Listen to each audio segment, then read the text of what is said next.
নমস্কার। রোবোটিক নি সার্জারি প্রায় ১,৫০০-২,০০০টা করলাম গত ২.৫-৩ বছরে। এখন আমরা দু ধরনের রোবট ইউজ করছি, একটা হচ্ছে হ্যাপটিক আর একটা নন হ্যাপটিক। নন হ্যাপটিক রোবটটা হচ্ছে প্রায় মানুষের মতো কাজ করে, আপনার অ্যাসিস্ট্যান্টের মতো জিনিসটাকে নিয়ে এসে হিসেব মতো বসিয়ে দেয় আর সেটা দিয়ে সার্জন নিজে অপারেশনটা করে, নিজের হাত দিয়ে কাটে। হ্যাপটিক রোবটটা আগে থেকে সিটি স্ক্যান করে আমাদের দেখতে হয় যে কী ধরনের হাঁটু লাগবে, তারপরে সে হাঁটুর মাপ অনুযায়ী আমাদের কাটতে হয়। আর সে কাটাতে রোবোটিক আর্ম, হাঁটুতে যে লাগে যেটা দিয়ে আড়ি দিয়ে কাটতে হয়, সেটাকে সার্জন যখন হাত দিয়ে ইউজ করে ওই আড়ি তখন কাজ করে আর একটা জায়গায় গিয়ে থেমে যায়, মানে সার্জন ওর থেকে বেশি কাটতে পারবে না, তার একটা সেফটি বাউন্ডারি থাকে। কিন্তু যখন হাতের দক্ষতা নিয়ে একটা সার্জন কাজ করছে 20 থেকে 30 বছর, তার কাছে কিন্তু দুটো রোবটই কাজের জিনিস।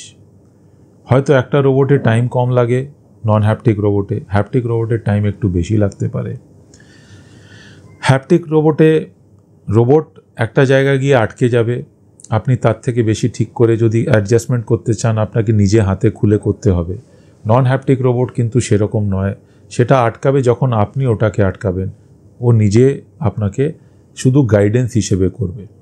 তো অনেক সার্জনরা কিন্তু নন হ্যাপটিক রোবট প্রেফার করেন যে আমি কাটবো যখন আমি যেমন আগের মতো অপারেশন করি, কিন্তু রোবট আমাকে একদম 100% অ্যালাইনমেন্টটা বলে দেবে। হ্যাপটিক রোবটটাও 100% অ্যালাইনমেন্টটা বলে দেয়, কিন্তু কাটার কাজটা সার্জনের সঙ্গে করে। এই হচ্ছে তফাৎ হ্যাপটিক আর নন হ্যাপটিকে। কিন্তু একটা জিনিস বুঝবেন যে সার্জন যেটা ইউজ করছে, যেমন আমি দুটো ইউজ করি, সার্জন যেটা ইউজ করছে সেটা সার্জনের ওপরে ছেড়ে দেবে। আপনার ক্ষেত্রে কোন রোবটটা লাগবে সেটা সার্জন ঠিক করবে, আপনার ক্ষেত্রে কি ইমপ্লান্ট রোবটের সঙ্গে লাগবে সেটা সার্জন ঠিক করবে। আপনার দায়িত্ব হচ্ছে সার্জারির পরে যে ব্যায়ামগুলো আছে আর সার্জারির পরে যে কথাগুলো আছে সেটাকে মেনে চলা। সার্জন আপনার জন্য যেটা বেস্ট সেটা করবে। আমরা যে কারণে দুটোই রোবট ইউজ করছি, যেন এই যে পরিমাণে আমরা অপারেশন করি সে কারণে আমরা দেখেছি যে অনেক সময় কোনো পেশেন্টের যে ক্ষেত্রে আমাদের মনে হয় যে বাউন্ডারিজ লিমিটেড রাখতে হবে, সেখানে হ্যাপটিক রোবট ইউজ করি।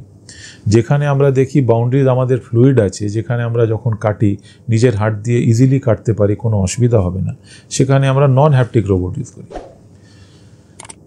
পেশেন্টদের কিন্তু লাভ একই রকম হয়, পেশেন্টদের কিন্তু অ্যালাইনমেন্ট পারফেকশন একই রকম হয়। এটা ভালো সেটা খারাপ কিন্তু কিছুতেই নেই, এটা সার্জনের চয়েস আর প্রেফারেন্স। যে সার্জনের কাছে নন হ্যাপটিক নেই সে বলবে হ্যাপটিক ভালো, যে সার্জনের কাছে হ্যাপটিক আছে সে বলবে নন হ্যাপটিক ভালো।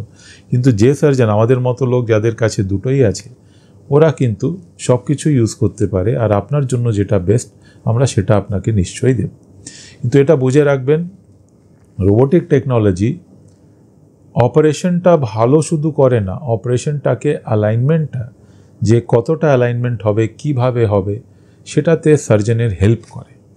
সার্জন আগে থেকেই অনেক ভালো অপারেশন করছিল, হয়তো 100-র মধ্যে 90% ক্ষেত্রে অ্যালাইনমেন্ট যেটা চাইছিল সেটা দিচ্ছিল। রোবটের ক্ষেত্রে ওটা 99% হয়ে গেছে।